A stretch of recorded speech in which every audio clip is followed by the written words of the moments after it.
Coba Iya, coba cek dulu Al-Ahzab 37. Oke, Al-Ahzab 37 ya. Di sini nggak ada Al-Ahzab 37 memang ada. Tetapi ya, coba dari abang dulu mana? Oke, saya tampilkan. Ya, mana? Oke, ya, saya tampilkan ya. Saya tampilkan. Saya balikan dulu kamera saya. Surat Al-Ahzab ayat yang ke-37. Oke. Oke. Ya kan? Ya kan? Oke. Ya, apa dikatakan di sini? Ya. Apa dikatakan di sini? Dan ingatlah ketika kamu berkata kepada orang yang Allah telah melimpahkan nikmat kepadanya dan kamu juga telah memberikan nikmat kepadanya. Tahanlah terus istrimu dan bertakwalah kepada Allah. Sedang engkau menyembunyikan di dalam hatimu apa yang Allah akan menyatakannya. Dan kamu takut kepada manusia. Nah, siapa di sini? Kamu yang takut kepada manusia ini? Coba tekankan, Mas. Coba ulang. Dan kamu itu Oke. Salah, Bang, itu salah. Ya sudah. Sekarang saya tanya, siapa di sini kamu? Iya. Tahanlah terus istrimu dan bertakwalah kepada Allah. Sedang kamu menyembunyikan di dalam hatimu apa yang Allah akan menyatakannya. Siapa kamu di sini? Iya, kamu orang lah, dia lah, Bang. Siapa? Namanya siapa? Kamu itu siapa? Enggak, iya kamu dia, tapi nama iya, Muhammad siapa? Situ, kamunya siapa? Siapa di situ kamu? Kata abang nama takut sama manusia. Tapi di situ nggak ada kan? Iya, ini kamu. Kalau begitu, oke, kita baca tafsirnya ya. Kita baca tafsirnya. Perhatikan. Lihat ya. Dan ketika kamu, wahai Nabi, berkata kepada orang yang Allah beri nikmat Islam kepadanya, yaitu Zaid bin Haritsah. Jangan dimatikan kameramu. Jangan dimatikan kameramu. Nyalakan. Nanti kebuka. Nyalakan. Jangan kabur ya. Ciri-ciri dia mau kabur nih. Nggak kesanya kabur. Coba nyalakan dulu kamera. Kita nggak bisa ngomong. Oke, baik. Terima kasih. Nih ya, tafsir Al-Muyassar Kementerian Agama Saudi Arabia. Dan ketika kamu, wahai Nabi, berkata kepada orang yang Allah beri nikmat kepadanya, siapa itu? Zaid, yang dimerdekakan oleh Nabi dan pernah diangkat sebagai anak angkat olehnya, dan kamu memberi nikmat kemerdekaan kepadanya. Apa kata Muhammad? Tahanlah terus istrimu, biarkan istrimu Zainab binti Jahsy dalam ikatan pernikahan denganmu, dan jangan mentalaknya, dan bertakwalah kepada Allah, wahai Zaid.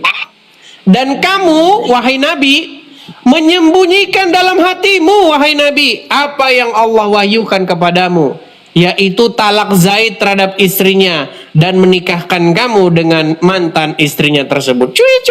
Allah, ini kalau soal cewek dia. Memang Allah ini kalau soal perempuan seneng banget dia. Nabi Muhammad. Ya. Dan kamu menyembunyikan. Dan Allah menyampaikan apa yang kamu sembunyikan. Nih, kamu takut orang-orang munafik akan berkata, Muhammad menikahi mantan istri anak angkatnya. Jadi siapa yang takut di sini? Siapa yang takut? Siapa yang takut kepada manusia? Nggak ada, Bang, nggak ada itu. Ya udah, ini kamu baca ini. Coba.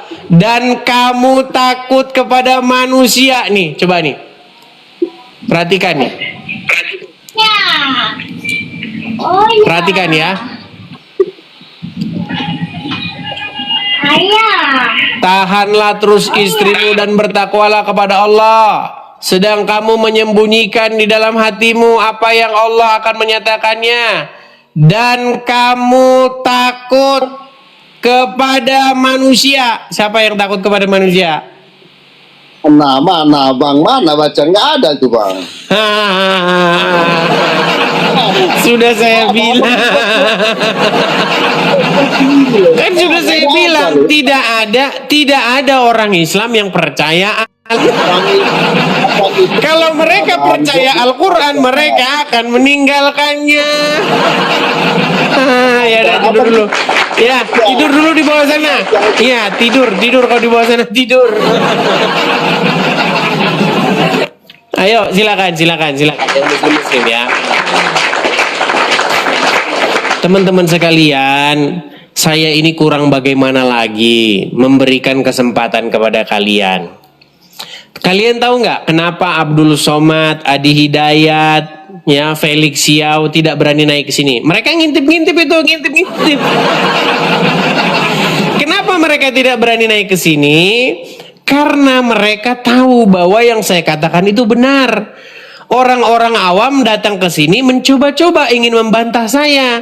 Tetapi bagaimana mereka membantah saya? Mereka seperti menepuk air. Akhirnya apa? Keciprat ke muka mereka sendiri.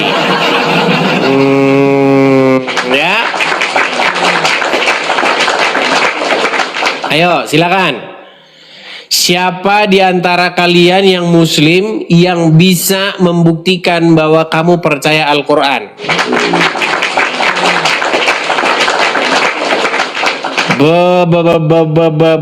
Penggemar saya dari Madura sudah datang Pak ya. Ya, silakan. Rama Madura. Selamat malam, Edis. Selamat malam. Silakan Bang, nyalakan kamera dulu. Silakan nyalakan kamera dulu, Bang. Kamera wajib nyala dulu, Bang. Nyala dulu. Nyala dulu kamera. Nah, mantap. Silakan Bang, Rama Madura, silakan. Ya. Kenapa? Saya mengatakan bahwa mustahil kamu, maksudnya orang-orang Islam, itu percaya Al-Quran. Nggak ada orang Islam yang percaya Al-Quran. Al-Quran itu cuma jadi buku pajangan aja.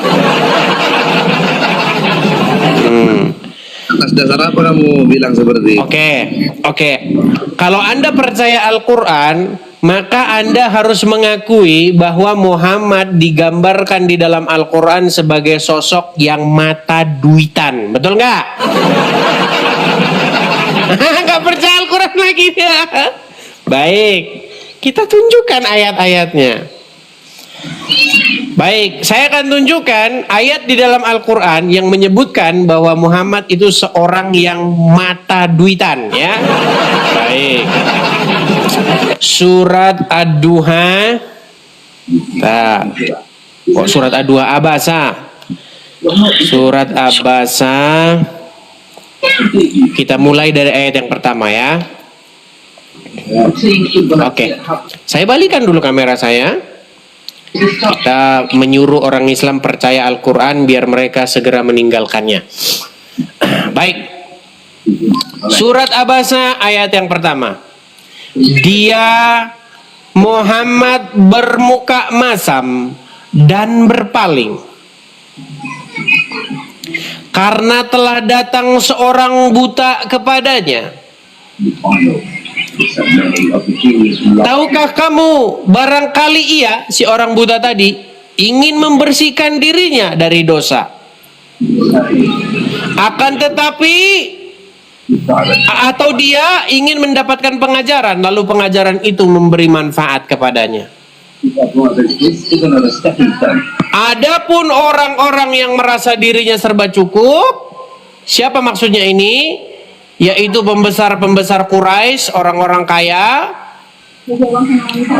Maka kamu Muhammad melayaninya. Kita ulang lagi, karena orang muslimnya memang agak lemot ya. Jadi kita harus pelan-pelan ngajari mereka, karena mereka sering membenturkan kepalanya ke ubin, jadi agak lemot. Coba. Nih, saya bacakan mulai ayat yang pertama ya. Dia, maksudnya Muhammad, bermuka masam dan berpaling. Pertanyaan saya, apa penyebab Muhammad bermuka masam dan berpaling?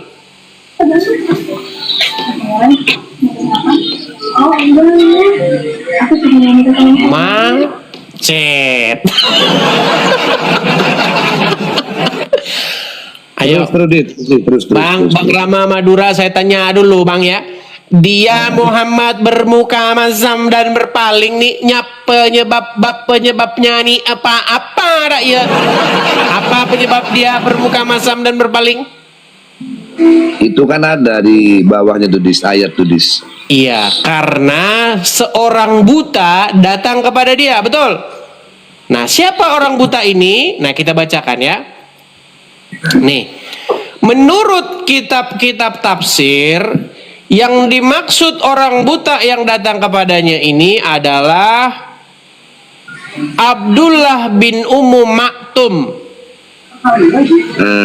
Karena dia datang kepada Muhammad. Karena dia orang buta, tidak punya duit, miskin, Muhammad bermuka sepet. Tetapi jikalau gimana? Itu kan menurut kamu. Kok menurut saya? Oke, kalau begitu apa penyebab Muhammad bermuka masam? Makanya mengartikan Al-Quran itu jangan Sudah, baik. Sekarang saya mau belajar kepadamu. Apa yang menyebabkan Muhammad bermuka masam?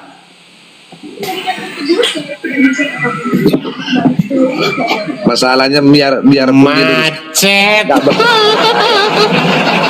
Dah, Marama Madura, Gus bagusan kamu bakar sate. Udah, Marama Madura di bawah aja ya. Udah saya bilang teman-teman, nggak ada orang Islam yang percaya Al-Quran. Kalau yang percaya Quran pasti sudah meninggalkannya. Gimana? Ayo naik. Teman-teman yang muslim ya, janganlah datang ke sini itu dengan modal nekat. Makasih Bang Tobias. Terima kasih Bang Tobias. Thank you. Oh ya, teman-teman, saya barusan mengupload satu video tentang rumah apologet. Jadi itu untuk memuaskan orang-orang yang diledekin sama Rudy Iskariot. Karena Rudy Iskariot tuh sering bikin video ngeledekin para teman-teman Edis TV. Ya kan, orang-orang yang support Edis TV diledekin. Lihat tuh, Edis kamu support beri rumah apologet, ternyata rumah apologetnya nggak ada katanya. Jadi kita sudah bikin videonya rumah apologetnya, tapi teman-teman seperti yang ada di video tersebut ya, di dalam video tersebut saya bilang bahwa rumah apologet itu sudah kita beli di bulan ini, bulan Desember ini, dan sudah beres. Semuanya sudah selesai teman-teman ya. Ada sesuatu yang rinciannya yang tapi saya nggak bisa cerita-cerita sama kalian ya. Teman-teman, kita masih memerlukan untuk pengisian tuh. Kalau teman-teman lihat tuh kan masih kosong sama sekali. Kalau saya sih nggak peduli mau kosong begitu ya biarin aja. Cuman ketika orang main ke sini dia berdiri terus. Berdiri. Karena apa? Ya karena belum ada apa-apanya, tidak ada kursi, tidak ada apa-apa. Begitu. Jadinya saya suruh duduk di kursi yang nggak sampai sedengkul itu tingginya, semata kaki. Nah, duduk begitu. Jadi kalau ada teman-teman yang main ke sini, memang belum ada kursinya. Nah, teman-teman, rencananya itu memang seperti itu, teman-teman. Kita mau isi kursi, terus kita bikin baterai, menyimpan arus listrik. Karena di sini tuh pakai solar system, solar panel, begitu. Kalau malam baru pakai PLN, kalau siang pakai solar panel. Ya, Saya saja tidak nyalakan heater supaya apa? Heaternya harus heater tempel. Ya, nanti kalau saya ceritakan lucu-lucu lah pokoknya di sini. Nah, teman-teman sekalian, kalau teman-teman tergerak hati ingin mensupport ya Rumah Apologet ini pengisiannya, teman-teman bisa support di sini ya. Saya tunjuk, atau teman-teman bisa nonton video yang baru saja saya upload, ada di YouTube maupun di TikTok saya. Nah teman-teman, ini saya tampilkan lagi karena ini udah hari-hari terakhir ya teman-temannya. Mungkin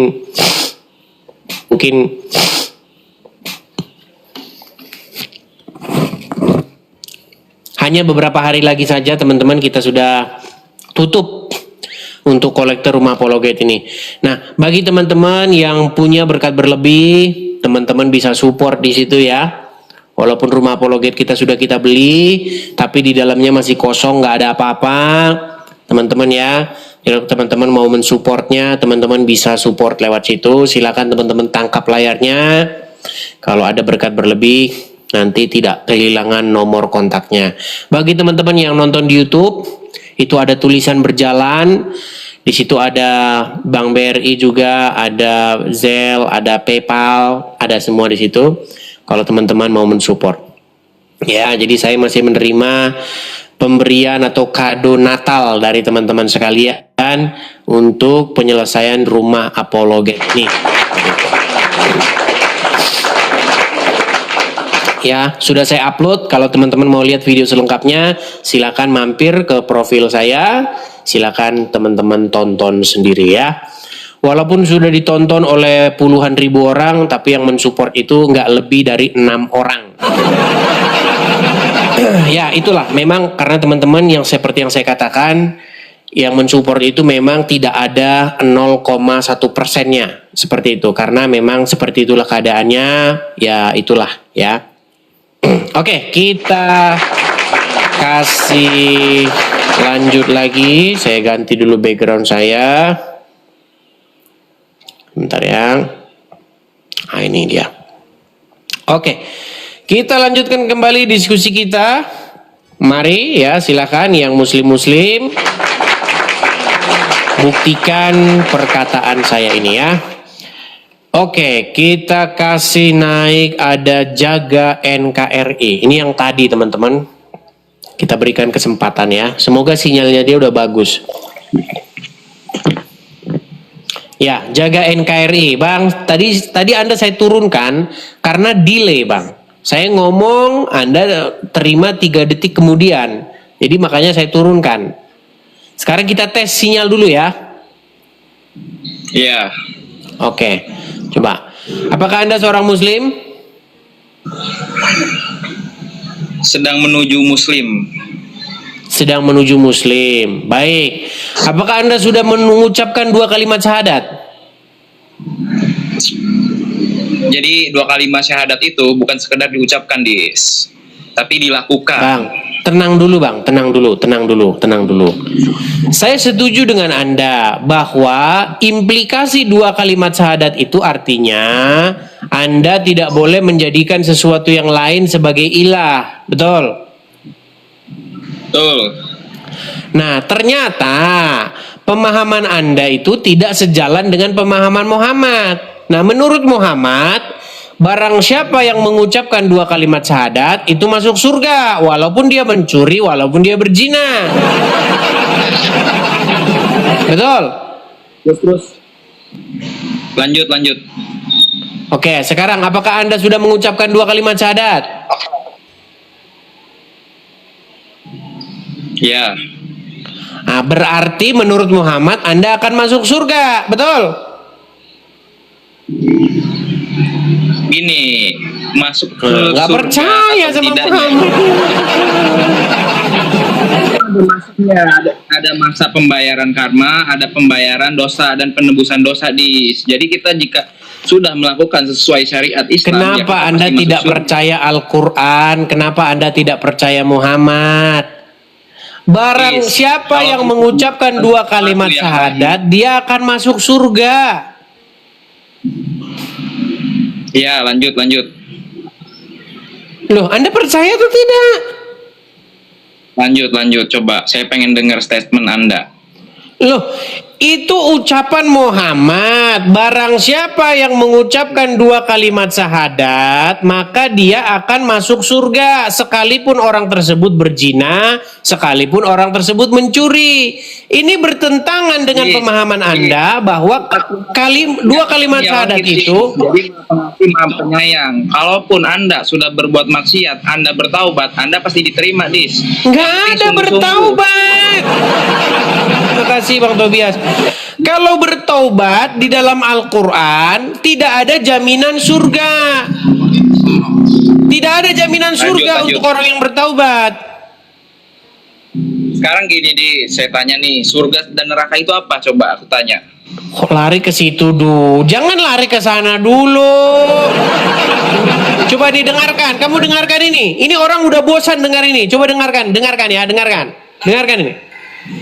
Man qala la ilaha illallah Muhammadur Rasulullah dakhalal jannah. Siapa yang mengucapkan la ilaha illallah Muhammadur Rasulullah dakhalal jannah. Semua umat Muhammad sallallahu alaihi wasallam masuk surga. Nabi yang mengatakan. Datang sahabat bertanya, wa in zana wa in sarak, bagaimana kalau dia berzina? Bagaimana kalau dia mencuri? Kata Nabi, wa in zana wa in sarak, dia berzina, dia mencuri, tetap masuk surga. Berzina, pencuri, masuk surga. Masuk surga. Itu bertentangan dengan statementmu yang tadi. Tadi metafora itu jangan diartikan mentah-mentah, Dis. Harus dikupas lagi. Metafora. Terima kasih Bang Tobias. Thank you Bang Tobias. Makasih Bang. Jaga NKRI. Saya ini membaca hadis. Saya ini membaca Al-Quran. Di dalam Al-Quran, apa janji Allah bagi orang-orang yang taubatan nasuha? Di dalam surat At-Tahrim ayat yang ke-8. Ya ayyuhallazina amanu, wahai orang-orang yang beriman, bertaubatlah kamu kepada Allah dengan taubat yang semurni-murninya, taubatan nasuha. Apa arti taubat nasuha? Taubat yang bersungguh-sungguh. Itu udah jelas, kamu jelasin. Nah, menurut Al-Quran, jikalau seorang muslim taubat nasuha, maka mudah-mudahan diampuni oleh Allah. Mudah-mudahan masuk surga. Jadi umat muslim itu kalau bertobat dijanjikan mudah-mudahan. Tapi kalau mengucapkan 2 kalimat syahadat pasti masuk surga. Loh, mau saya tunjukkan ayatnya? Ikhlasan, Dis. Jangan ditelan mentah-mentah. Itu harus dikupas Enggak, lagi. mau saya tunjukkan ayatnya? Enggak, mau saya tunjukkan ayatnya enggak? Dis, denger nih. Tadi kan bilang mudah-mudahan. Mudah-mudahan itu semoga, artinya berdoa, Dis. Bukan berarti tidak diterima. Itu artinya masih ada Iya, harapan. mudah-mudahan itu pasti. Sebentar, mudah-mudahan itu kepastian atau ketidakpastian? Harapan, Dis, itu. Oke, harapan. Artinya belum tentu kejadian, betul? Belum tentu kejadian, namanya manusia itu pasti berharap, Dis. Sekarang tanya nih, kamu besok hidup apa enggak? Gimana sih ini orang ini? Itu ibarat kata begini loh, begini. Jaga NKRI. Kamu bekerja secara sungguh-sungguh. Kamu bekerja berangkat jam 7, pulang jam 7. Tidak boleh melakukan kesalahan. Mudah-mudahan nanti kamu saya gaji. Itulah agama Islam. Nih, saya tampilkan. Sebentar, jangan ngomong. Saya tampilkan. Kamu nggak mau nampilkan ayatnya. Kamu orang-orang Islam di sini sudah nggak punya dasar Al-Quran. Nih, kamu baca ini. Coba bacakan dulu. Wahai orang-orang yang beriman. Nih ya, surat At-Tahrim ayat 8 ya. Betul? Oke. Wahai orang-orang yang beriman, bertaubatlah kepada Allah dengan taubatan nasuha, taubat yang semurni-murninya. Apa janji Allah? Mudah-mudahan Robbu akan menutupi kesalahan. Kalau bertaubat malah janji Allah bukan kepastian, malah mudah-mudahan. Tetapi kalau kamu mengucapkan 2 kalimat syahadat tanpa kamu bertaubat, kamu tetap mencuri berzina, masuk surga. Inilah kesesatan agama Islam. Gimana? Bukan diucapkan, tapi dijalankan. Itulah syahadat sesungguhnya. Dijalankan. Kamu nggak dengar yang saya putar tadi videonya? Syahadat itu dijalankan, sebentar, coba kamu saya suruh ngartikan. Man kola, apa bahasa Indonesianya? Siapa yang berucap, betul? Tenang. Kamu ini man kola. Aduh, ini kamu ngomong terus nih kamu nih. Man kola, apa artinya? Jangan menyesatkan lah. Udah jelas. Udah kau tidur di bawah sana. Menyesatkan bagaimana kamu yang tidak dengar dari tadi? Gimana sih? Makasih Kamila, makasih. Jadi mengucapkan 2 kalimat syahadat itu adalah kata kola. Man kola, siapa yang berkata. Saya putarkan lagi biar orang muslim ini sadar agamanya itu kalau bertaubat itu justru mudah-mudahan kamu diampuni. Ya, dengarkan ini, dengarkan. Coba, bukan saya yang ngomong tapi Muhammad, dengarkan. Man qala la ilaha illallah Muhammadur Rasulullah dakhalal jannah. Siapa yang mengucapkan la ilaha illallah Muhammadur Rasulullah dakhalal jannah. Semua umat Muhammad sallallahu alaihi wasallam masuk surga. Nabi yang mengatakan. Datang sahabat bertanya, wa in zana wa in sarak, bagaimana kalau dia berzina? Bagaimana kalau dia mencuri? Kata Nabi, wa in zana wa in sarak, dia berzina, dia mencuri, tetap masuk surga. Berzina, pencuri, masuk surga. Berzina, mencuri, masuk surga. Kan sahabat bertanya, ya Rasulullah, kalau orang sudah mengucapkan 2 kalimat syahadat, sudah berkata kola itu maksudnya ngomong.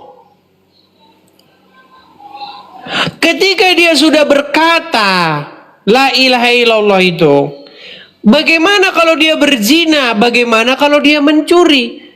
Itu artinya tidak ada di situ pertaubatan. Karena kalau taubat nasuha, arti taubat nasuha itu adalah taubat yang dia tidak akan mengulangi lagi. Murni taubatnya. Malah mudah-mudahan diampuni sama Allah kalau taubat nasuha. Tapi kalau mengucapkan 2 kalimat syahadat pasti masuk surga. Gimana kalian ini? Masih saja kalian ingin memutar-mutar perkataan Muhammad. Sudah saya bilang, kalau kamu nonton siaran saya ini, tidak mungkin kamu akan membantah saya. Rabani, ya silakan. Henry Rabani. Ya, silakan Bang Henry, nyalakan kamera dulu. Ya, silakan. Henry Rabani. Ya, silakan Bang Henry, nyalakan kamera dulu. Oke. Halo Bang Henry, gimana kabar Bang? Kabar baik, Dis. Iya, gimana Bang? Masih saja Islam Bang? Masih, Dis, aku pakai peci lah, Dis ya. Masih saja Islam, sungguh nekat yang nyata. Bang, kira-kira nih, apakah yang saya katakan dari tadi itu fitnah atau sungguh nyata? Sungguh memang itu betul-betul tertulis dalam ajaran agama Islam? Sangat fitnah, Dis. Fitnah katanya. Yang mana yang fitnah yang saya ucapkan tadi? Coba biar saya bahas lagi. Yang bermuka masam, yang berdada payudara lebar, sudah gitu yang apa tadi? Banyak lah dari sebelum-sebelumnya. Astagfirullahaladzim. Dia katakan katanya saya fitnah, saudara-saudara. Baik, saya tampilkan lagi ya. Aduh, memang berat, saudara-saudara ya. Saya tunjukkan surat Abasa ayat yang pertama nih. Saya balikkan kamera saya bang ya. Mudah-mudahan dia mengerti isi Qur'annya ya teman-teman ya. Karena orang Islam nih memang nggak ngerti isi Qur'annya. Baik. Bang, kelihatan di sini bang ya. Dia Muhammad bermuka masam dan berpaling. Siapa di sini yang bermuka masam bang? Bisa jadi Edis, bisa juga. Bisa jadi Muhammad juga. Astagfirullahaladzim. Dia Muhammad bermuka masam, kok bisa dibilang saya? Ini gimana ini? Siapa yang bermuka masam bang? Aku bilang Nabi Muhammad bisa, Edis juga bisa itu. Bukan, menurut ayat ini, waktu ayat ini ada, saya kan belum lahir bang. Kenapa saya yang difitnah? Dia maksudnya itu adalah Muhammad, kok bisa jadi saya? Ya Tuhan, apapun kesalahannya, salah tersebut harus ditimpakan kepada orang kafir. Nih, kita bacakan tafsirnya ya, tafsirnya nih. Terlihat nih ya, tafsir Al-Muyassar, Kementerian Agama Saudi Arabia. Terlihat perubahan dan rona masam Rasulullah Shallallahu Alaihi Wasallam, dan dia berpaling. Nabi berpaling karena seorang laki-laki buta, yaitu Abdullah bin Ummu Maktum, datang meminta bimbingan. Kalau ada orang buta meminta bimbingan kepada Muhammad, Muhammad bermuka masam. Karena apa? Ya karena nggak punya duit. Kita teruskan. Kita teruskan, ya. Nih. Karena telah datang seorang buta kepadanya. Tahukah kamu barangkali ia, si orang buta tadi, ingin membersihkan dirinya dari dosa? Dan atau ia ingin mendapatkan pelajaran, lalu pengajaran itu bermanfaat kepadanya.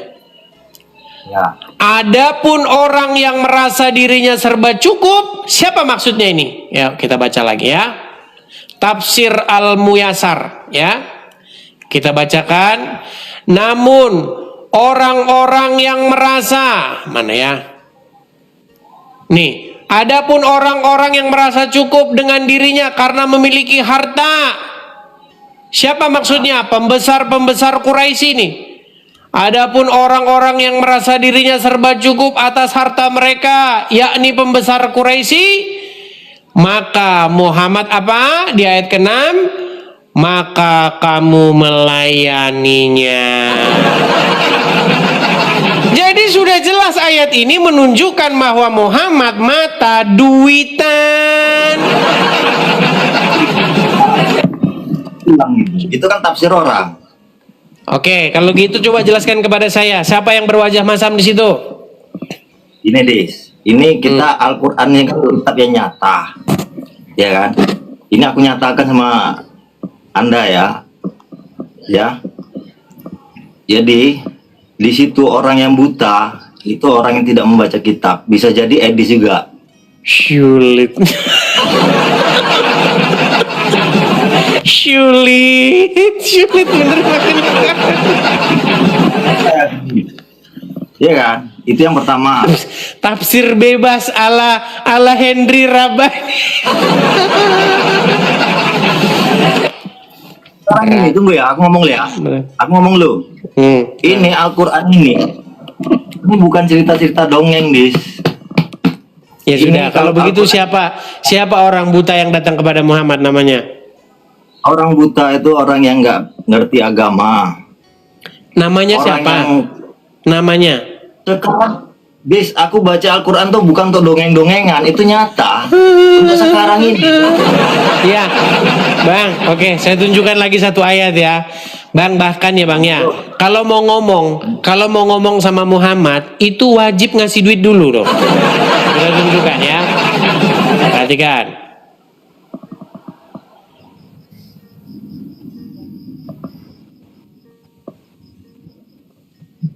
Saya tunjukkan ayatnya. Abang ada Al-Quran di situ?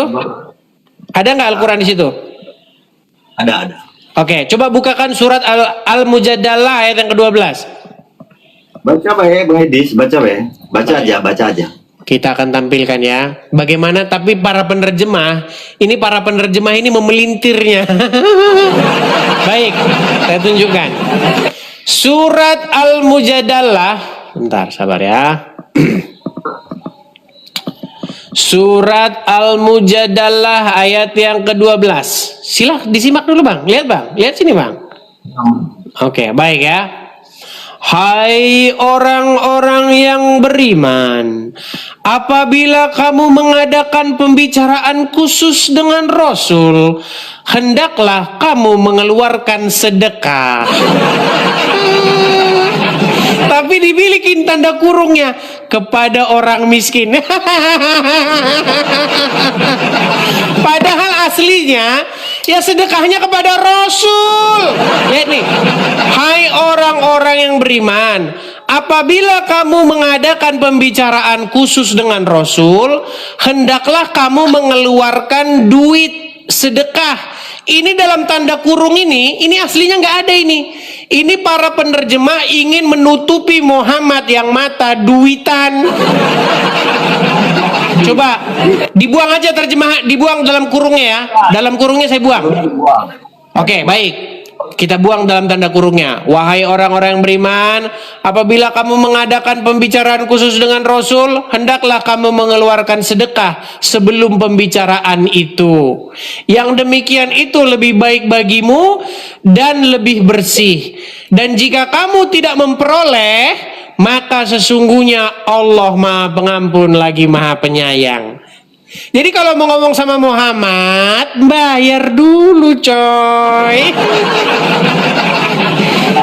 Memang. Ya balik. Odis. Ya silakan. Enak kau belajar lagi belajar lagi aja. Jadi gini. Jadi oke lah aku jawab yang tadi ya. Silakan. Jadi kalau kita berbicara sama khusus dengan Rasul ya. Ini Rasul khusus. Ya kan? Aku secara rahasia khusus. Aku ini harus sedekahkan ilmu kepada Bang Edis. Udah Bang, ini nampaknya tafsir kanuragan. Oke, tidur dulu di bawah sana Bang. Ini tafsirnya udah. Aduh.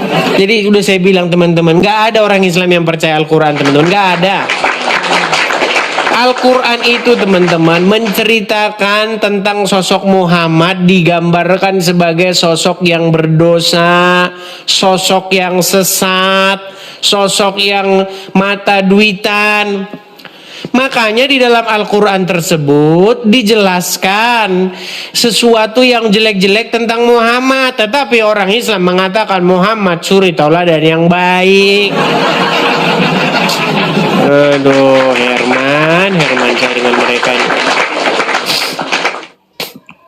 Ayo, coba satu muslim naik ke sini, tapi yang pinter dah, yuk. Ya. Kita kasih naik Taufik Hidayat. Yo, Taufik Hidayat. Ya, Taufik Hidayat, silakan nyalakan kamera. Kita kamera dulu. Oke. Malam deh. Malam. Taufik Hidayat sudah nyimak dari tadi ya? Baru aja. Oke. Bukan Kita sambung yang tadi nih. Betul atau salah Muhammad berwajah masam kalau ada orang miskin, orang buta datang kepada dia? Enggak juga. Baik, kita tampilkan ayatnya. Orang Muslim kan nggak percaya dengan Al-Qur'annya. Ya, saya Kalau percaya udah ditinggalkan agama Islam. Baik, saya tampilkan lagi. Kita uji setiap Muslim yang naik ke sini ya. Saya balikan dulu kamera saya. Baik. Oke. Kawan. Ya. Dia Muhammad bermuka masam dan berpaling. Pertanyaan saya, apa penyebab Muhammad bermuka masam dan berpaling? Gini Dis, itu berkenaan dengan datangnya seorang yang buta. Oke, seorang yang buta. Namanya siapa? Ummul Maktum. Oke. Kamu tahu laki-laki apa cewek Ummul Maktum itu, Dis? Baik, kita bacakan ya. Nih. Terlihat perubahan dan rona masam Rasulullah Sallallahu Alaihi Wasallam dan dia berpaling. Nabi berpaling karena seorang laki-laki buta, yaitu Abdullah bin Umi Maktum, datang meminta bimbingan. Oke, sudah? Ya. Oke, kita lanjutkan. Kita lanjutkan. Kita ke ayat berikutnya. Ayat 2-nya ya. Karena telah datang seorang buta kepadanya. Oke. Tahukah kamu, barangkali ia, si orang buta tadi, ingin membersihkan dirinya dari dosa. Atau dia ingin mendapatkan pengajaran, lalu pengajaran itu memberi manfaat kepadanya. Adapun orang yang merasa dirinya serba cukup, siapa orang-orang ini?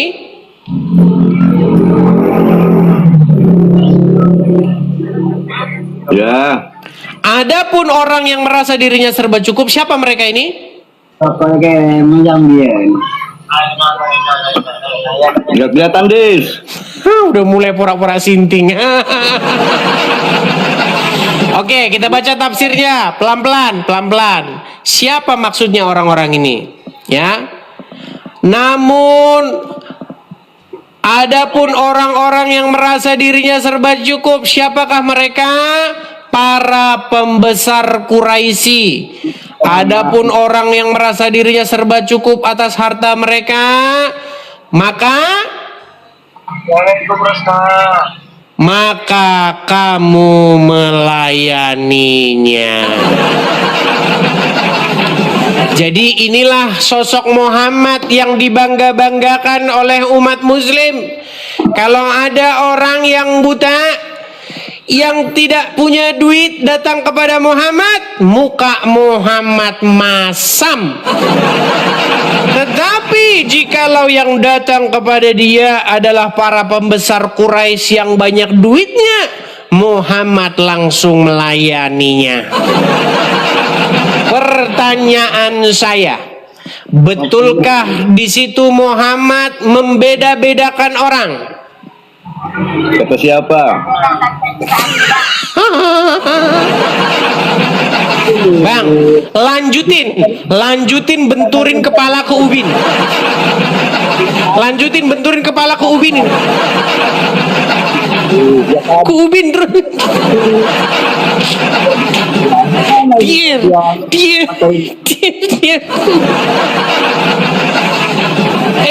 Jelas nggak di situ Muhammad mengadakan pembedaan? Tidak, aku rasa tidak. Gini, Dis. Dengar dulu. Udah tidur di bawah dulu. Aduh. Kira-kira gimana teman-teman? Kurang bagaimana lagi saya?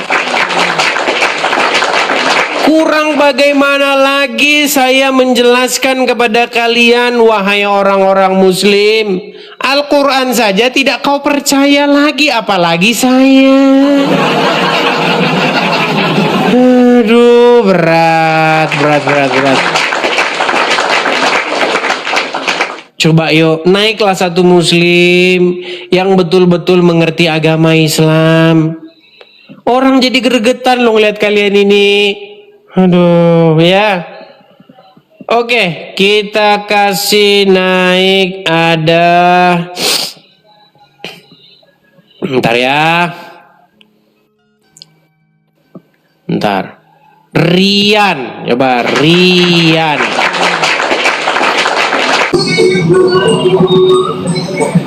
Siap. Ada ini udah nih. Kamera nyala dulu.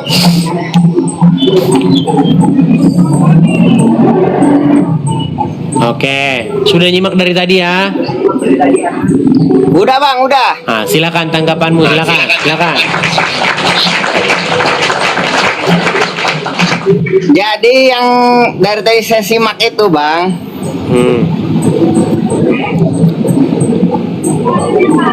maksudnya Muhammad bermuka masam itu, Muhammad sedang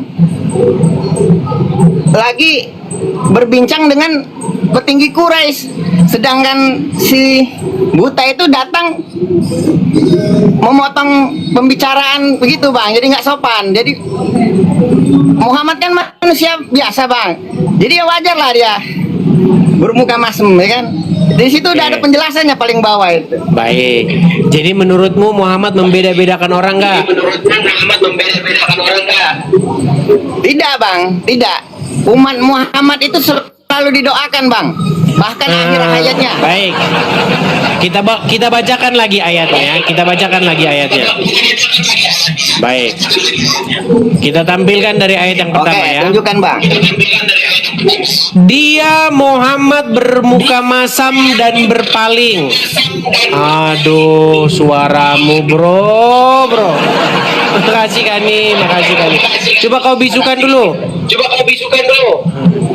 Ya, kamu perbaiki dulu perangkatmu perbaiki dulu. Saya bacakan ya teman-teman ya. Dia Muhammad bermuka masam dan berpaling karena telah datang seorang buta kepadanya. Tahukah kamu barangkali ia ingin membersihkan dirinya dari dosa, atau ia ingin mendapatkan pengajaran lalu pengajaran itu memberikan manfaat kepadanya. Adapun orang-orang yang merasa dirinya serba cukup, maka kamu melayaninya. Ini sesuatu yang kontra ini. Ini mengenai bagaimana Muhammad memperlakukan seseorang. Kalau ada orang-orang yang dirinya serba cukup, nah Muhammad melayani, sikap Muhammad. Bahkan di dalam surat Al-Mujadalah tadi, jika mau mengadakan pembicaraan khusus dengan Nabi, harus membayar dulu sedekah, sodako, infak sodako kepada Muhammad. Jelas itu ayatnya. Jadi nggak mungkin kalau mau bertemu dengan Muhammad, kalau tidak pegang duit.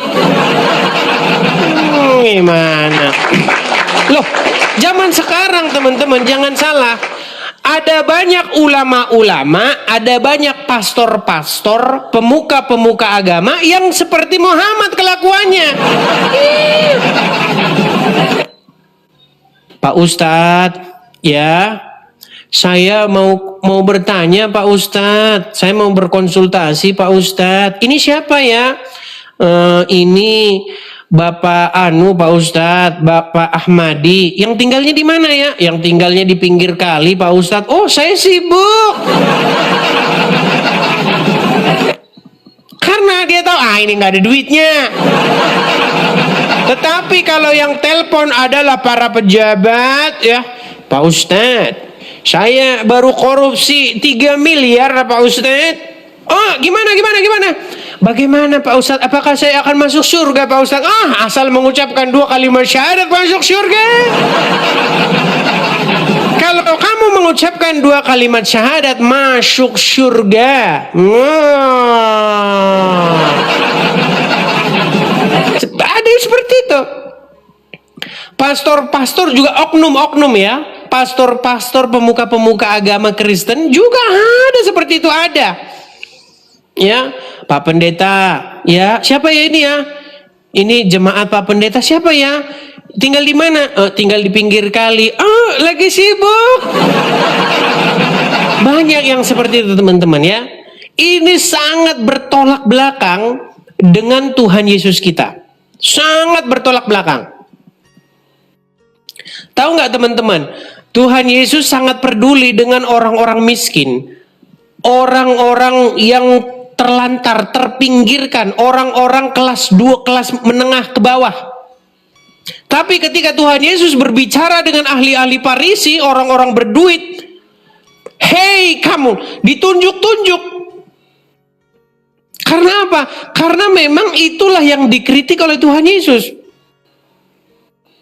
Iya. Coba kalau kalian nonton film-film ya, kalau kalian baca Injil, bagaimana perlakuan Tuhan Yesus kepada orang-orang munafik itu, para pencuri ini, para pencuri di rumah Tuhan, itu yang dikritik. Mereka bikin bisnis itu di bait Tuhan. Mereka merubah bait Tuhan itu jadi ajang jual beli. Pemuka-pemuka dari dulu, penyakit dari dulu itu seperti itu. Sampai hari ini, ya, di dalam gereja pun bagaimana terjadi dulu waktu zaman sebelum Martin Luther melakukan pemberontakan, mereka menjual itu surat apa namanya, masuk surga itu, makanya berubah itu, makanya keluar satu gerakan yang dipimpin oleh Bapak Martin Luther. Karena itu penjualan surat itu, surat masuk surga. Iya. Makanya Martin Luther melakukan gebrakan. Karena memang seperti itu teman-teman. Ya, indulgensi. Jadi teman-teman sekalian, ketika Tuhan Yesus berjumpa dengan para pemuka-pemuka agama Yahudi, yang Tuhan Yesus tahu, makasih Bang Tobias, mereka mata duitan, mereka membebankan beban berat kepada rakyat dan mereka sendiri tidak mau memikulnya. Makanya dikatakan mereka itu seperti kubur yang di luar nampak bagus, pakai sorban besar-besar sampai sebesar kelapa, sorbannya muter gede, ya kan? Dikatakan, hai kamu orang-orang munafik, kamu berpakaian panjang, jubah-jubah panjang, sorban-sorban, kamu berdoa di pinggir-pinggir jalan. Itu kata Tuhan Yesus, dikritik keras. Itulah kenapa teman-teman, bedanya seorang pemberita kebenaran dengan seseorang yang upahan. Jadi Tuhan Yesus menjelaskan dirinya sebagai penggembala yang sejati. Dia penggembala yang sejati. Dia bukan seorang upahan. Seperti itu. Ya. Jadi makanya teman-teman, saya memberitahukan kepada kalian ini, terutama kepada orang-orang muslim, baca Injil itu, buka Injil itu, baca. Siapa sih sosok Yesus nih? Baca. Begitu. Kau buka sendiri, beli saja, nggak usah beli. Sekarang udah zaman internet, download aja Bible, Alkitab. Ngapain capek-capek beli atau pengadaan musab seperti Uncup PI, modus aja. Zaman sekarang itu sudah zamannya paperless, sudah zaman tanpa kertas, cinta lingkungan. Nah, ya, biar nggak kau tebangin terus pohon itu, begitu ya. Gak perlu sekarang pengadaan musab-musab seperti Uncup PI, modusnya Uncup PI aja.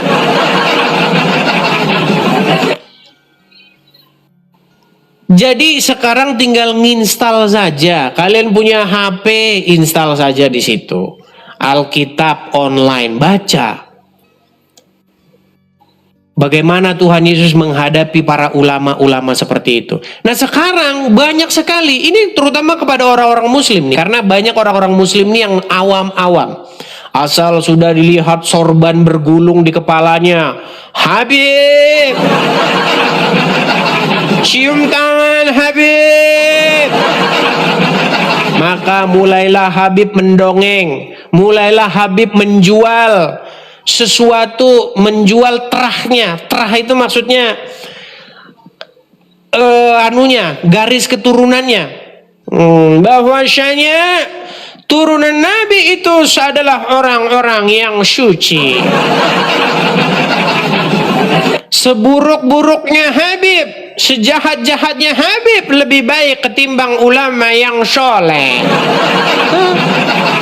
Habis orang Islam dikerjain sama Habib. Itulah yang dikritik oleh Yesus, oleh Tuhan Yesus dari zaman dulu kala. Karena banyak pemuka-pemuka agama yang merampok. Itulah yang dikritik oleh Tuhan Yesus. Nah, teman-teman sekalian, ini saya katakan seperti ini supaya apa? Supaya kalian yang muslim-muslim ini mengingat kembali apa pesan-pesan yang disampaikan kepada kalian. Kalian itu disuruh beriman kepada Injil. Tapi kalian tidak percaya. Buka Quran kalian, baca. Di dalam Al-Quran disebutkan bahwasanya di dalam kitab-kitab sebelumnya, yakni Taurat dan Injil, terdapat petunjuk dan cahaya. Tetapi orang Islam tidak percaya dengan itu. Orang Islam malah membaca kitab-kitab yang sesudah Al-Quran, yaitu kitab karangan-karangan para Habib. Akhirnya apa? Akhirnya umat Islam cium-cium kuburan-kuburan turunan-turunan Nabi, mengambil berkah dari turunan Nabi. Iya. Ketika kalian membaca kitab-kitab yang dikarang oleh ulama-ulama, maka kalian akan melakukan hal-hal yang seperti tadi, mencium batu ke Arab. Coba buka Quran, buka Al-Quran. Kalau ada di dalam Al-Quran perintah untuk mencium batu ke Arab, saya Edis TV terjun dari Monas. Gak ada. Gak ada di dalam Al-Quran perintah naik haji ke Mekah. Gak ada. Gak ada di dalam Al-Quran perintah nyium batu. Gak ada. Yang ada di dalam Al-Quran, wahai orang-orang yang beriman, sesungguhnya di dalam kitab-kitab yang sebelumnya, yakni Taurat dan Injil, terdapat petunjuk dan cahaya. Tapi orang Islam tidak percaya. Karena ulamanya bilang, baca saja huruf-huruf Arab itu nanti dapat pahala. Artinya tidak usah diperdulikan, yang penting kamu dapat pahala masuk surga. Makanya pagi-pagi mereka akan melipat kakinya di dalam masjid, lalu pakai toa.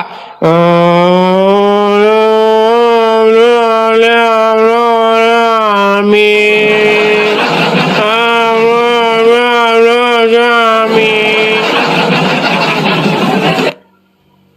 Artinya tidak ada. Saya ini mengatakan sesuatu yang keras seperti ini, maksud saya baik, teman-teman ya, yang muslim-muslim. Coba, sudah seberapa jauhnya kalian terperosok di dalam kesesatan?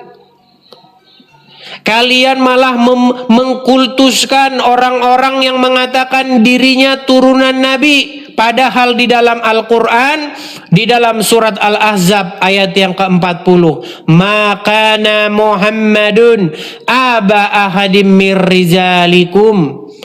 Muhammad itu bukanlah bapak dari salah satu laki-laki di antara kalian. Muhammad bukan bapak dari kalian. Gimana? Cek surat Al-Ahzab ayat 40. Muhammad itu bukanlah bapak dari seorang laki-laki di antara kamu. Jadi kalau ada orang yang mengaku bahwasanya Muhammad itu adalah kakek buyut saya, udah pasti dia bohong. Dan mereka sekarang ini sedang menjual Muhammad dengan mengatakan mereka adalah turunan Nabi. Jadi kalau kamu minum dari bekas congornya, kamu akan mendapatkan barokah.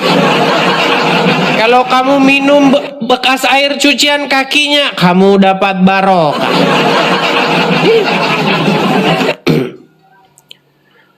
Teman-teman sekalian, biar teman-teman tahu bagaimana umat muslim mengkultuskan Muhammad dan keturunannya, itu terungkap di dalam sini. Nih, saya tunjukkan ya.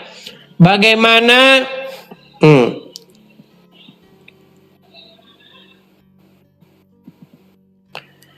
bagaimana mereka mengkultuskan Muhammad dan turunannya. Ya. Nih. Kultusan Nabi Muhammad, hukumnya wajib orang yang beriman mengaku dirinya Islam harus mengkultuskan Nabi Muhammad, mengkultuskan keluarga Nabi Muhammad. Ya, kultuskan Nabi Muhammad, kultuskan Nabi Muhammad. Setinggi-tingginya memuliakan Nabi Muhammad, kultuskan setinggi-tingginya Nabi Muhammad, kultuskan setinggi-tingginya Nabi Muhammad. Itu tidak berdosa dan tidak hukumnya haram. Bagaimana dihukumkan haram? Dan Salamah menginum air kencingnya Nabi Muhammad. Yang pertama mengkultuskan Nabi Muhammad, Allah Jalla fi'ula. Allah Subhanahu wa taala yang pertama mengkultuskan Nabi Muhammad. Keringat Nabi wangi, sahabat rebutan ludah Nabi.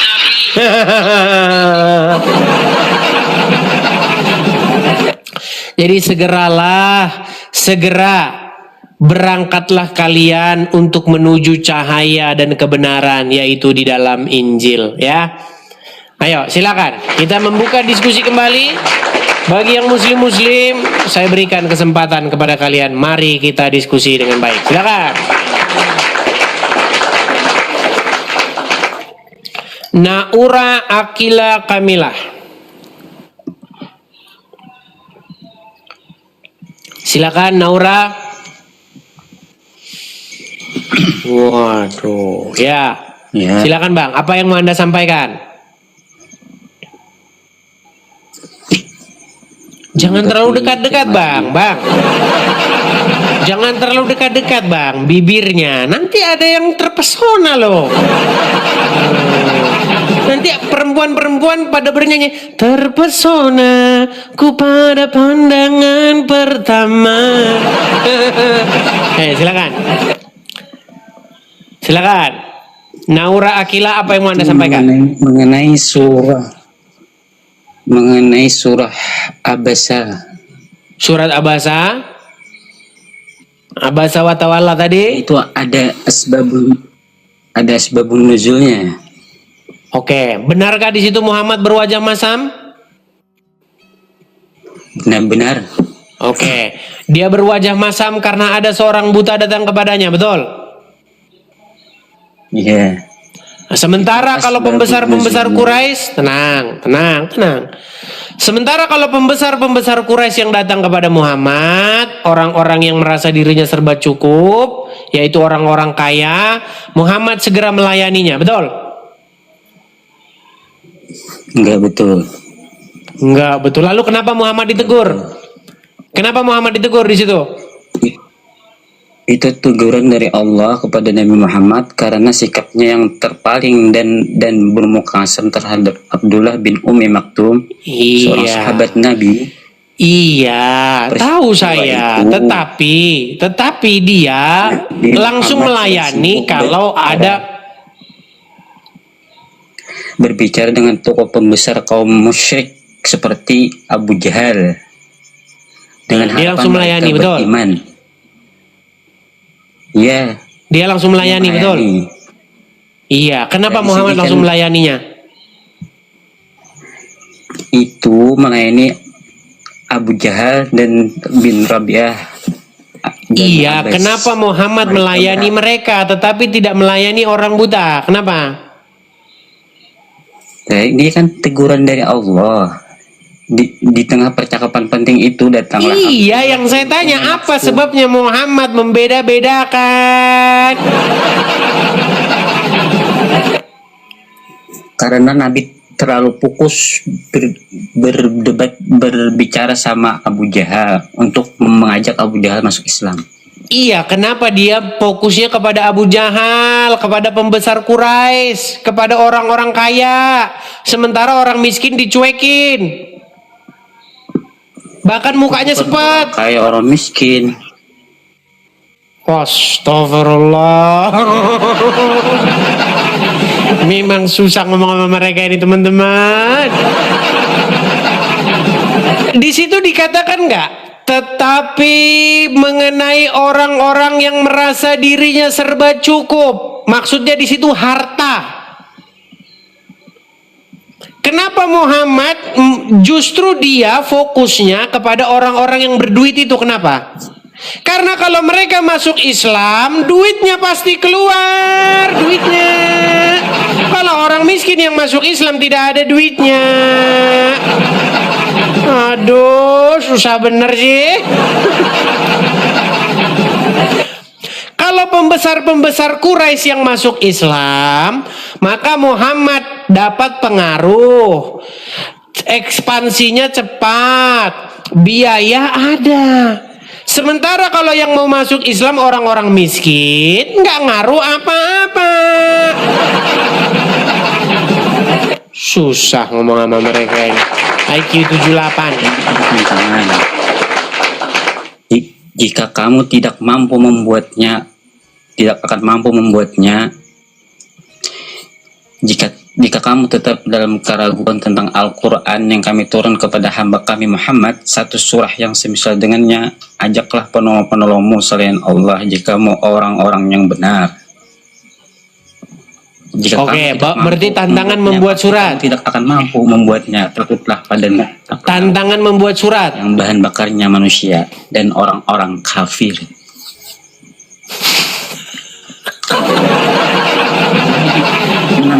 Tantangan membuat surat semisal Al-Quran itu sudah dilakukan oleh umat muslim sendiri. Namanya siapa? Namanya Bukhari.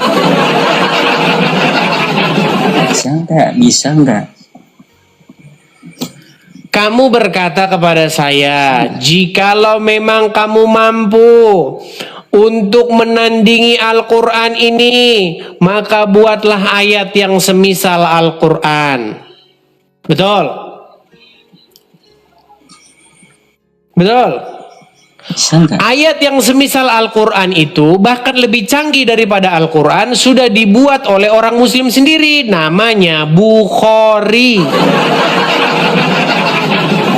Bisa enggak? Bisa enggak? Pasti enggak bisa. Ya, tidur. Tidur di bawah sana udah dibilang bisa. Nampaknya tema itu bagus kita angkat ya teman-teman ya. Ini tema yang bagus nih. Tantangan membuat surat. Nih, sebentar ya. Mana sih? Aduh, itu sudah pernah kita bahas teman-teman ya. Tantangan membuat, nah ini. Tantangan membuat yang semisal Al-Quran sudah dilakukan oleh Muslim, oleh Bukhari. Dan Muslim tepuk tangan. Nggak percaya. Oke, silakan. Kita kasih naik ada Yamin Al-Meresi. Yamin Al-Meresi. Silakan Yamin. Yamin, nyalakan kamera Anda. Oke, saya tanya dulu Bang Yamin, apakah Anda seorang Muslim? Oh, ya, betul. Oke. Betul nggak itu Bang, bahwasanya Al-Quran membuat tantangan untuk membuat yang semisal Al-Quran? Betul. Di Quran surat berapa itu? Nah, saya nggak hafal ya. Nggak hafal. Baik, kita tunjukkan. Saya tunjukkan ayatnya. Minum. Bentar. Boleh saya minum? Boleh, silakan. Ada Al-Quran di situ ya Bang ya? Ada. Bentar.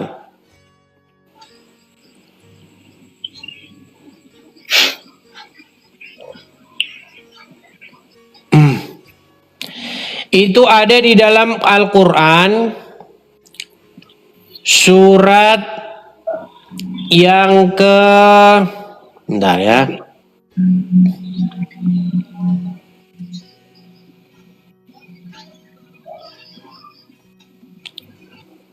Sabar ya Mal ya. Ya, nanti aja.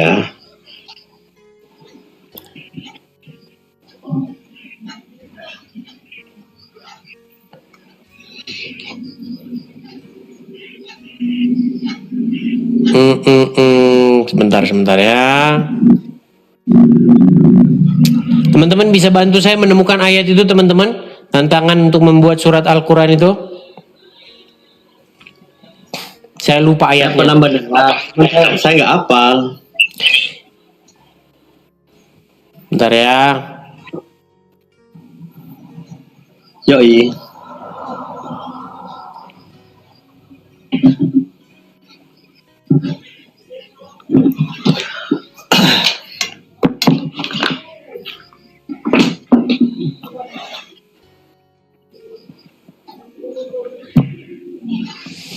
Sama-sama Bang, saya juga nggak hafal itu. Ini karena bukan tema hari ini sebenarnya. Tema hari ini bukan itu, jadi belum saya persiapkan. Saya lupa-lupa. Oke, yang jelas intinya di dalam Al-Quran ada sebuah tantangan untuk membuat yang seperti Al-Quran. Dan itu sudah dilakukan sebenarnya oleh Bukhari. Oh ya? Iya. Di dalam Al-Quran ada nggak bagaimana tata cara berwudu? Bagaimana tata cara sholat? Ada nggak? Tidak ada. Tidak ada. Yang ada malah di dalam hadis Bukhari, betul? Iya. Jadi mana yang lebih hebat, Bukhari atau Al-Quran? Al-Quran. Mana yang lebih lengkap? Yang melengkapi hadis. Iya, berarti yang lebih lengkap mana? Ya kan yang paling nggak, yang paling tinggi hukum kan Al-Quran. Al-Quran diterangkan oleh hadis. Lebih tinggi Al-Quran. Hukumnya. Yakin? Loh, undang-undang yang paling tinggi itu kan Al-Quran. Oke, baik. Al-Quran lebih tinggi daripada hadis. Pegang omongan ya. Hukum untuk menentukan hukum. Oke. Al-Quran dulu. Baik. Kalau nggak ada cari di hadis. Baik. Di dalam Al-Quran, di dalam surat Al-Ahzab ayat yang ke-70 apa dikatakan? Wahai orang-orang yang beriman, katakanlah atau ucapkanlah perkataan yang benar, betul? Terus? Sementara di dalam hadis Muhammad membolehkan untuk mengucapkan yang tidak benar, berdusta, betul? Gimana? Maksudnya berdusta kayak mana? Di dalam hadis Muhammad membolehkan berdusta di dalam 3 hal. Salah satunya adalah seorang suami yang berdusta kepada istrinya. Oh, boleh? Boleh kan? Nah, sementara di dalam Al-Quran dikatakan disuruh mengucapkan perkataan yang benar, betul? Betul. Nah, terus gimana itu hukumnya? Ya, boleh kita berdusta untuk menyenangkan hati perempuan. Karena perempuan itu... Contoh Ustadz, contoh Ustadz Abdul Somad pergi ke Pekanbaru. Di Pekanbaru, Abdul Somad menikah lagi. Lalu ngomong sama istrinya yang pertama, bahwasanya dia tidak menikah lagi. Tetapi sebenarnya dia menikah lagi. Karena kalau dia ngomong jujur, nanti piring-piring berterbangan. Gitu kan? Makanya dia berkata, wahai istriku, aku tidak menikah lagi. Padahal sesungguhnya dia menikah lagi. Boleh berbohong seperti itu? Oh, boleh. Boleh. Inilah agama Islam, saudara-saudara. Padahal di dalam Al-Quran, kalau jujur pasti nggak diberi izin. Iya, makanya saya bilang, padahal di dalam Al-Quran dikatakan, ya ayyuhallazina amanu, wahai orang-orang yang beriman. Surat Al-Ahzab ayat 70. Sebentar, saya tunjukkan ya. Al-Ahzab 70. Al-Ahzab 70. Jadi umat muslim ini teman-teman, mereka percaya kepada kitab-kitab yang datang sesudah Al-Quran. Makanya mereka di dalam kesesatan yang nyata. Itulah yang membuat umat muslim itu tersesat sedalam-dalamnya. Nih, saya balikin kamera saya. Nih, apa kata Al-Quran?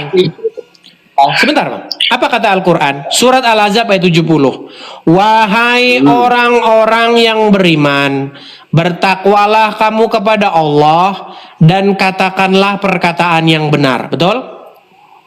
Betul. Ketika Anda nikah lagi terus ngomong sama istri bahwa Anda tidak nikah lagi, apakah Anda mengatakan perkataan yang benar?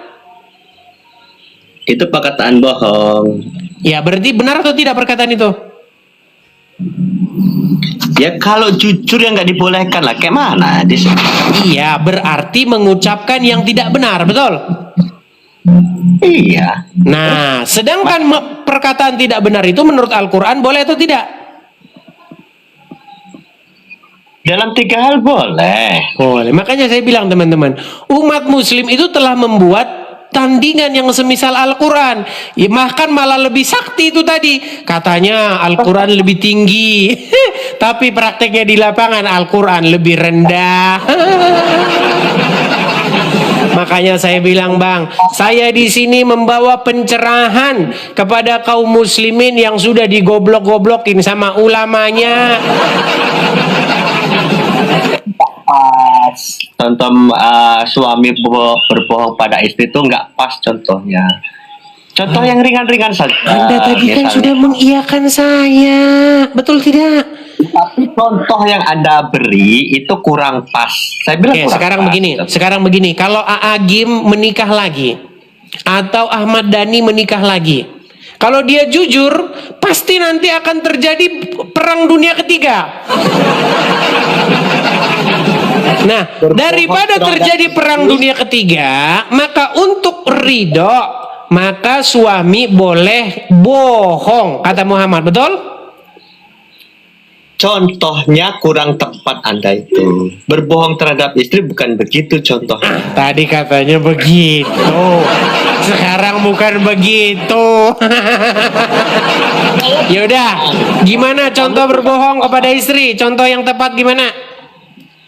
Misal begini, seorang suami mencari nafkah ya, karena tanggung jawabnya besar terhadap istri dan anak.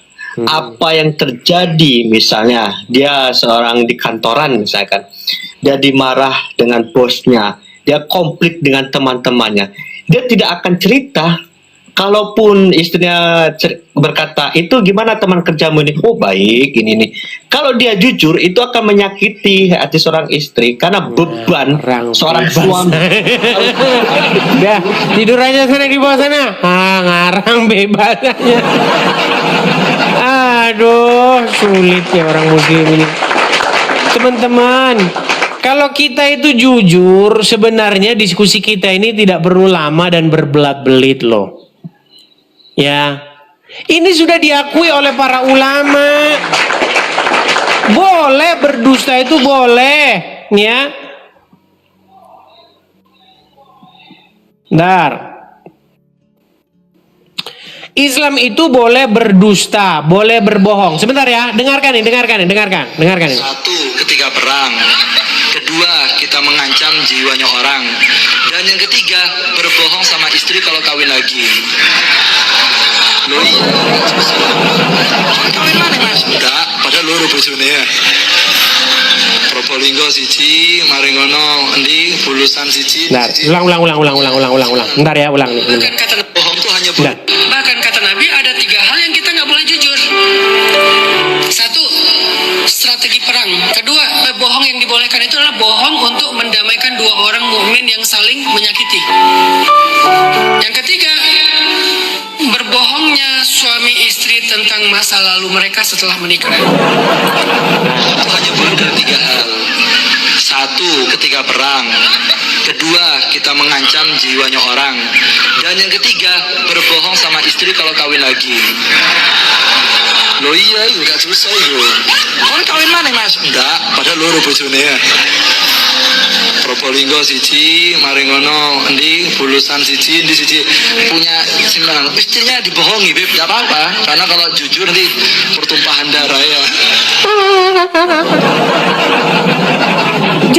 Jangan munafik teman-teman. Boleh berbohong dalam agama Islam itu. Tapi itu yang ngajarin bukan Al-Quran. Yang mengajarin itu adalah kitab-kitab karangan ulama dengan membawa-bawa Muhammad di dalamnya. Padahal Muhammad berkata apa? Barang siapa yang mengada-adakan perkataan dengan menisbatkannya kepadaku, hendaklah ia mempersiapkan tempat duduknya di neraka. Nonton bioskop lo di neraka lo.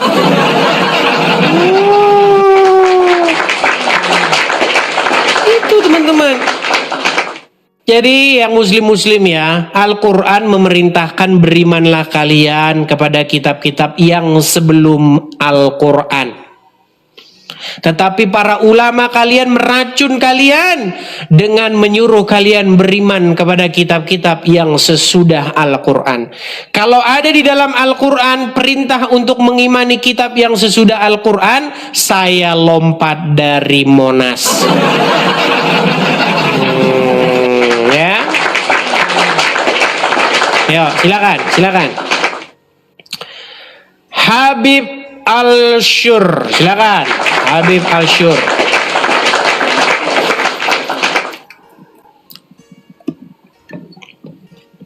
Ya, silakan Habib Al-Syur. Nyalakan kamera Anda. Selamat malam Bang Idis. Selamat malam Habib. Silakan nyalakan kamera. Habib ini turunan Nabi nih. Silakan. Saya nggak usah lagi bahas-bahas. Nyalakan kamera dulu Habib. Habib, nyalakan kamera dulu.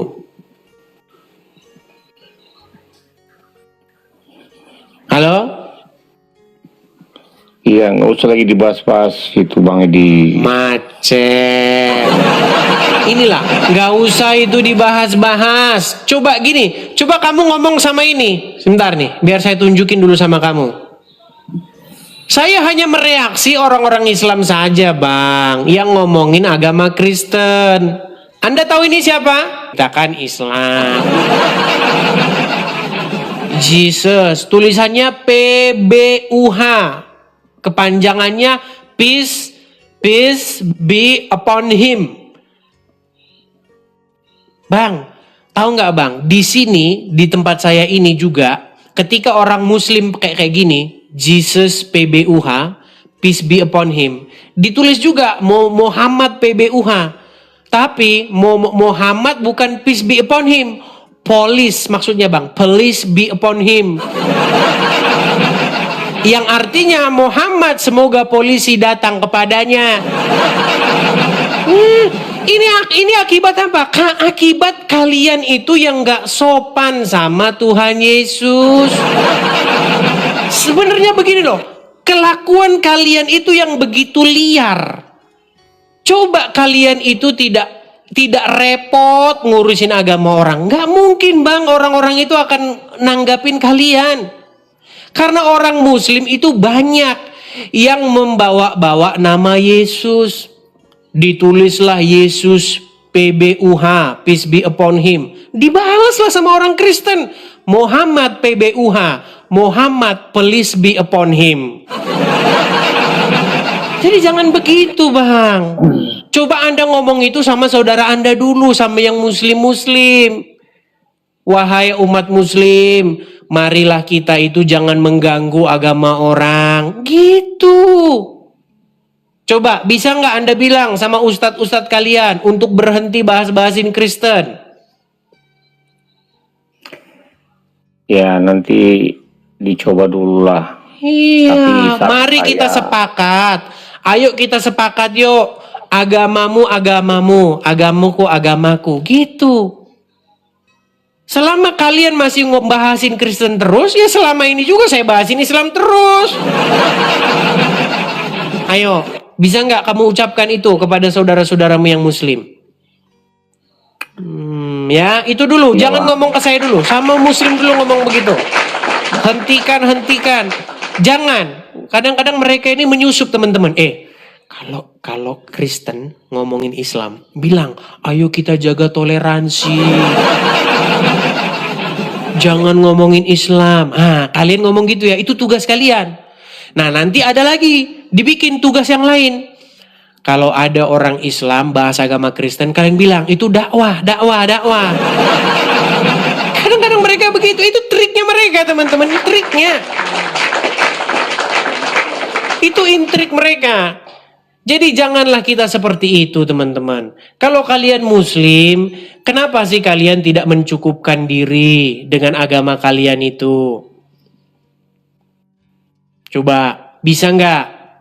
Kalau kalian ngundang Zakir Naik ke Indonesia, bahas Kristen, Allahu Akbar. Kalian bilang begitu. Tapi giliran kalau orang Kristen yang bahas Islam, teriak penjorokan. Ini tidak adil teman-teman. Saya ingin menyuarakan keadilan. Kalau kamu muslim, ini sekarang nih, mereka lagi buat hari 25 Desember, mereka mau bikin hari mualaf sedunia. Itu kan sebenarnya udah cari-cari perkara. Setiap tanggal 25 Desember, yang sibuk orang Islam. Mereka sibuk. Bahkan mereka pasang-pasang banner begini nih. Ya, saya tunjukin sama kalian nih. Lihat ya. Saya tunjukkan kepada kalian bagaimana orang-orang Islam setiap hari Natal sibuk cari perkara. Kalau dulu mereka cari perkara mengatakan bahwasanya Yesus seorang muslim. Sekarang mereka sibuk cari perkara mengatakan 25 Desember hari mualaf. Lihat nih. Kalian lihat ini? Apa tulisannya ini?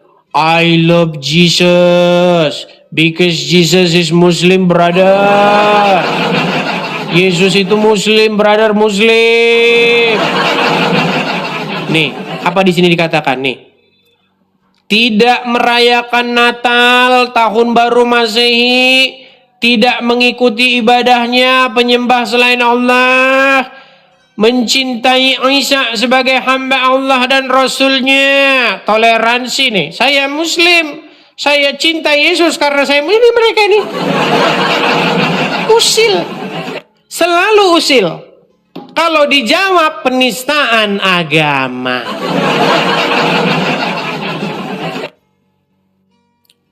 Jadi seperti itu ya. Ini forum itu ada sejarahnya. Ini forum bukan asal muncul gitu aja, nggak ada asap, nggak ada petir.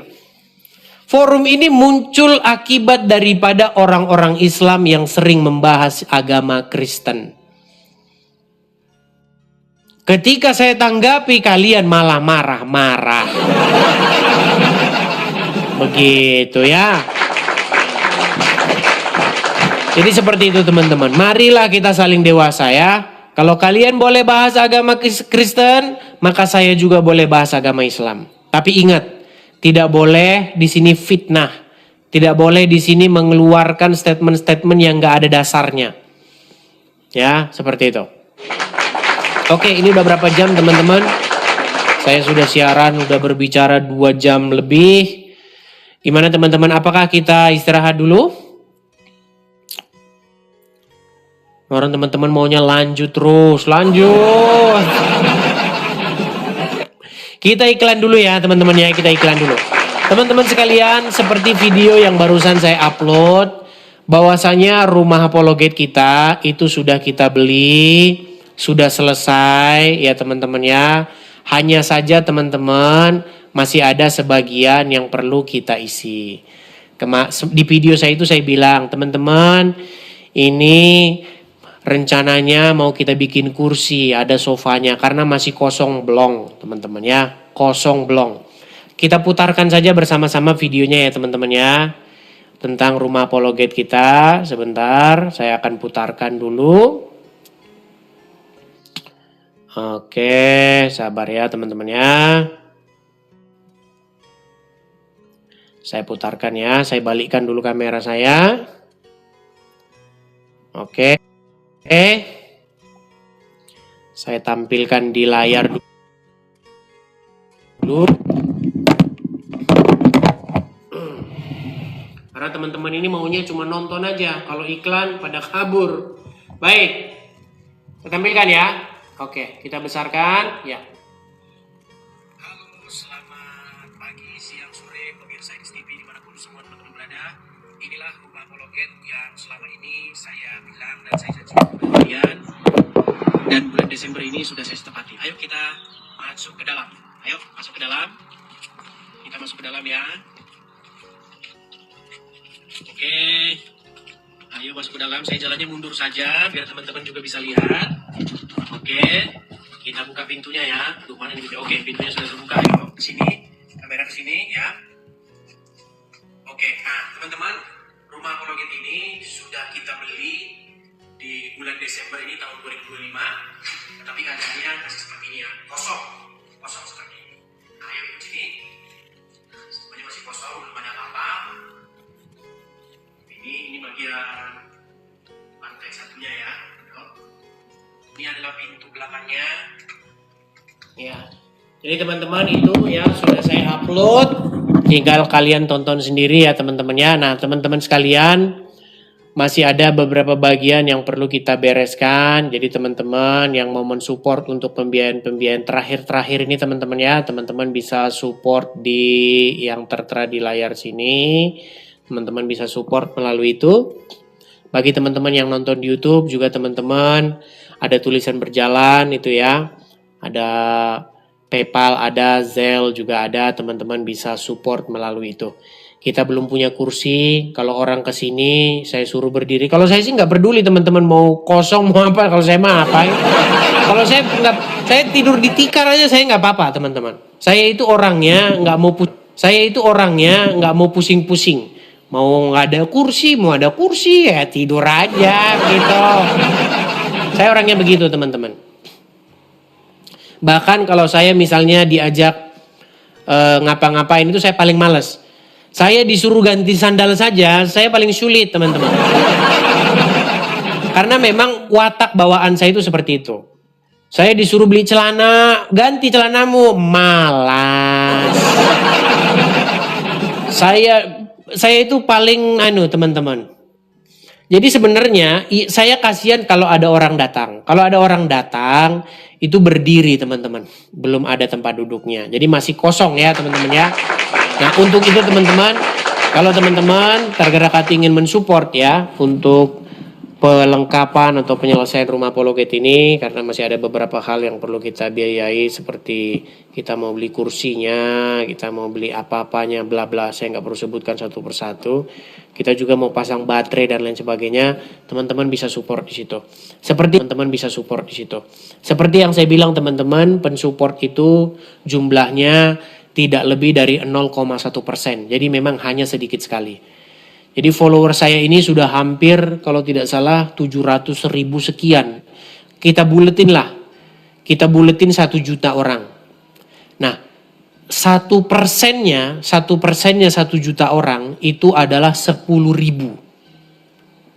1%. Jadi kalau follower saya itu ada 1 juta, persen dari 1 juta itu adalah 10.000 orang. Seandainya 10.000 orang itu kompak, kita sudah selesai dari dulu. Tetapi seperti saya katakan, yang support itu tidak lebih dari 0,1 orang.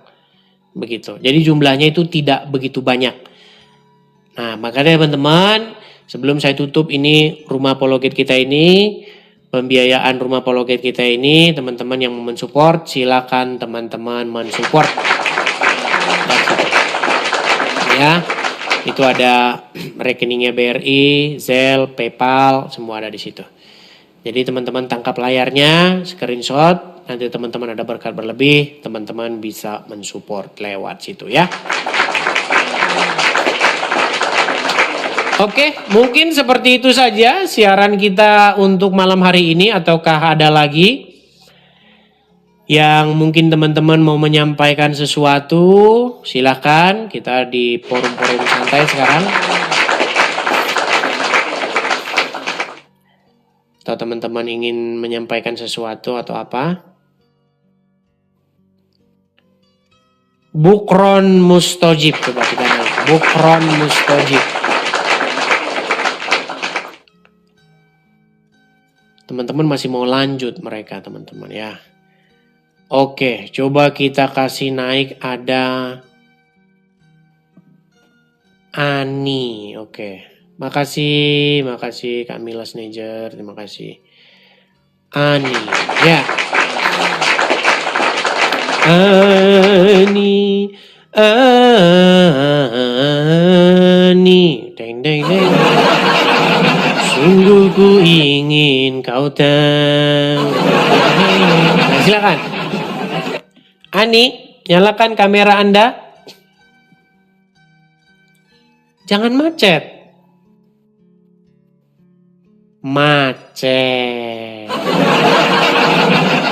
Ya teman-teman, biasanya kalau siaran malam itu sering ditinggal tidur. Makanya saya itu sebenarnya lebih senang itu siaran itu sebenarnya siang atau pagi. Tapi siang atau pagi orang sibuk kerja, malam sibuk orang tidur. Nanti kita ngobrol pun percuma, orang-orang udah pada tidur. Gitu loh. Gimana teman-teman? Kita rehat dulu ya. Rehat. Coba kita kasih naik ada Uni. Terima kasih.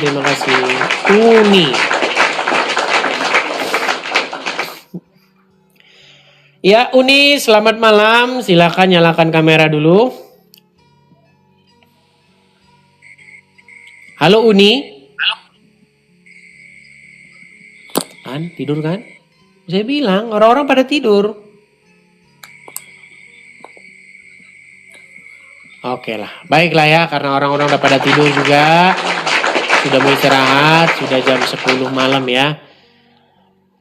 Kita 10 lewat, kita biasakan tidur jangan terlalu larut malam ya, hidup sehat, tidur jam 10, jam 11 udah mentok-mentok udah tidur teman-teman ya, supaya badan kita sehat. Jangan terlalu sering begadang ya. Begadang jangan begadang, teret-teret. Kalau tiada artinya, tereret, begadang boleh-boleh saja. Kalau ada artinya, ya. Oke, saya rasa begitu saja teman-teman. Kita rehat dulu. Kita bertemu lagi di acara-acara selanjutnya. Tuhan Yesus kiranya memberkati kita semua. Teman-teman sekalian, jangan lupa teman-teman ya, pantengin terus channel ini, karena di channel ini kita akan mengadakan diskusi-diskusi yang seperti ini ya. Bagi yang muslim-muslim, kalau belum sempat naik hari ini saya mohon maaf, mungkin masih ada kesempatan berikutnya ya. Jadi silakan yang muslim-muslim, selalu saya beri karpet merah di sini karena kalian di sini adalah tamu-tamu istimewa.